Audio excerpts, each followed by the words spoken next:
Salut à tous, nous voici aujourd'hui pour la comparaison de la Xbox One contre la PlayStation 4. Alors, que dire, que faire, quoi choisir, attendre ou acheter dès leur sortie? Voilà, je vais vous dire toutes les petits conseils, toutes les petites informations, tout ce qui a été dévoilé jusqu'à ce jour. Alors, tout d'abord, des consoles très design, classe, simples, qui s'adaptent à toutes les situations, dans toutes les pièces, dans tout type de logement, à mon avis. Euh, voilà, bon, pour moi, une petite préférence hein, pour la Xbox One, hein, la PlayStation 4 qui est assez inclinée en fait sur le devant, malgré son petit filet bleu là qui passe par le dessus, qui donne un effet tout à fait très classe, qui fait son effet comme il faut. Bon. Alors, il y a eu beaucoup de discussions, de combats lors du salon de l'E3. Euh, Bah voilà, c'est des consoles prochaine génération, future génération, et puis bah on est déçu hein. Chez Xbox, au tout début, ils voulaient mettre tous leurs jeux que en ligne.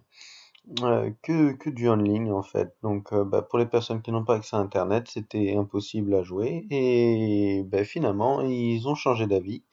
Donc sachez que la Xbox One ne sera pas obligatoirement d'être connectée à Internet pour pouvoir jouer à ces jeux. Chose très importante. Chez PS4, la grosse nouveauté, c'est que le jeu en multijoueur sera payant. Et oui, c'est fini le jeu gratuit où on peut jouer en ligne. Alors, ils veulent peut-être atteindre la notoriété de chez Microsoft en faisant payer le multijoueur, mais c'est pas gagné, hein. Microsoft, c'est quand même, ça fait plusieurs années qu'ils sont là-dessus, un service tout à fait correct. Pour PlayStation, je ne garantis pas le même effet. Bon, après reste à voir le prix du multijoueur, hein, bien évidemment. Euh, on n'a pas encore, on a, il n'y a aucune information qui a été divulguée là-dessus. Bon, sachez que chez Xbox, c'est 60 € l'année pour pouvoir jouer en multijoueur, regarder des vidéos, enfin se connecter à Internet, chatter et tout. Et chez PlayStation, je ne sais pas. Alors, point de vue des casques. Pour Sony, nous avons un petit casque, une petite oreillette avec sélecteur de son sur le fil, euh, simple, classe, je dirais. Sachez cependant qu'il ne sera pas vendu avec la console lors de sa sortie. Euh, bon, après, je pense que c'est tout à fait correct comme petit casque. Alors, est-ce que ça va être solide. Est-ce que ça va être comme les premiers casques, vous savez, qui tiennent pas trop ou qui ont beaucoup de problèmes? Ça, je sais pas. Maintenant, je le trouve super classe. Après, voilà, faut voir ce que ça donne à l'essai, hein.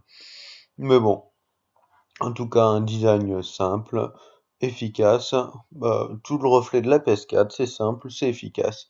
Bon, ma foi, c'est très bien. Euh, que dire de plus? Ah oui, si, il y a le casque aussi là, de la Xbox One, qui lui par contre sera vendu avec la console lors de sa sortie. Un casque un peu plus gros, un peu plus encombrant, euh, peut-être moins design, mais plus design que ses prédécesseurs, hein, avec leur espèce de grosse mousse toute voyante et tout, le casque, hein, là, à mon avis, beaucoup plus solide que les anciens. Bon, certes, moins pratique à ranger que le petit casque sans fil, enfin le casque de chez PS4. Cependant, il reste très design, je trouve des lignes fines, simples, ça a l'air en métal, aspect métallique, donc je pense assez souple. Petit hic pour moi, je pense, sélecteur de son au niveau de l'entrée de la manette. Euh, Chose qui va peut-être gâcher lors du jeu parce que Bah, on a toujours eu l'habitude de baisser, de monter le son au niveau du fil en fait, et là ça se retrouve à la base, comme sur la première Xbox en fait. À voir, je ne sais pas trop, je ne m'avance pas trop là-dessus. Bon, cependant, je pense que ce sera très efficace, ça va marcher assez bien. Point de vue des micros sans fil, on n'a aucune information pour le moment. Euh, donc on verra. Peut-être que ceux de la Xbox 360 s'adapteront sur la Xbox One, qui sait, espérons. Euh, ma foi, nous verrons bien. Euh,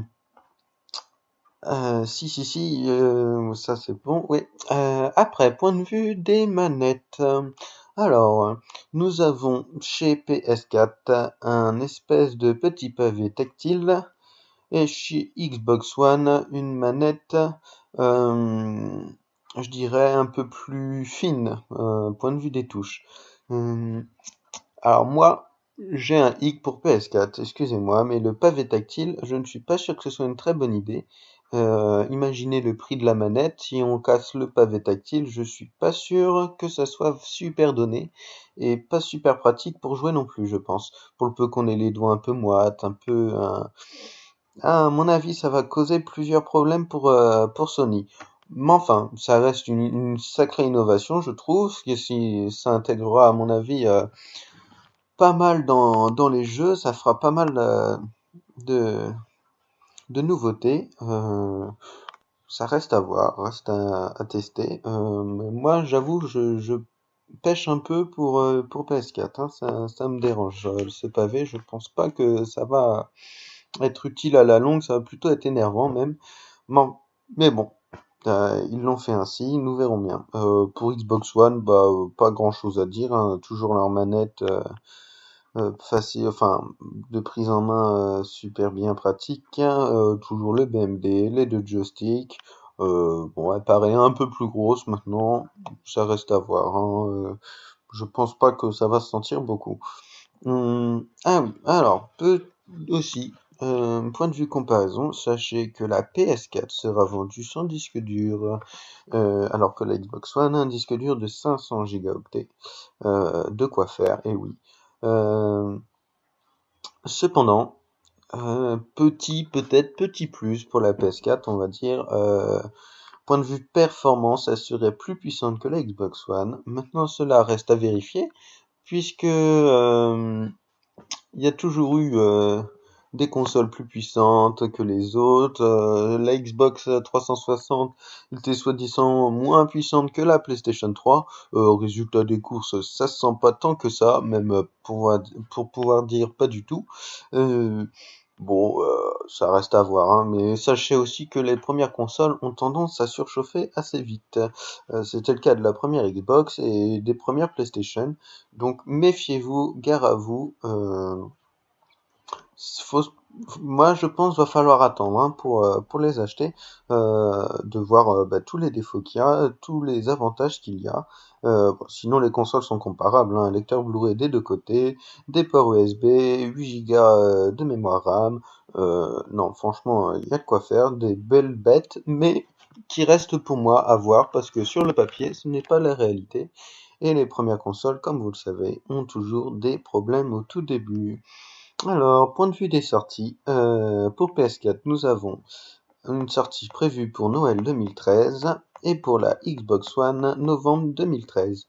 Alors certes, la Xbox One est plus chère, de 100 €, mais sachez qu'il y a la Kinect qui est vendue avec, il y a le casque qui est vendu avec, euh, et un disque dur de 500 gigaoctets.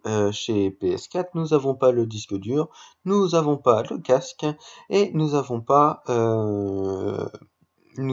la Kinect, mais en plus de ça, ils mettent un système de jeu multijoueur en ligne. Bon, ça risque de déplaire aux accros de chez Sony, mais bon, ça, malheureusement, on va rien pouvoir faire là-dessus. Donc, Voilà, peut-être plus cher à l'achat, mais au final, ça reviendra, je pense, moins cher, puisque un disque dur de 500 gigaoctets, plus un casque, plus s'ils installent un système de Kinect pour Sony, ça va revenir, à mon avis, à un peu plus de 100 €. Donc, bon, méfiez-vous, attendez bien les sorties, ne vous précipitez surtout pas. Les consoles de maintenant, c'est-à-dire Xbox 360 et PS3, sont déjà suffisamment puissantes pour s'amuser en attendant les futures consoles et leurs améliorations parce que je pense qu'il va y avoir certains problèmes. Merci bien.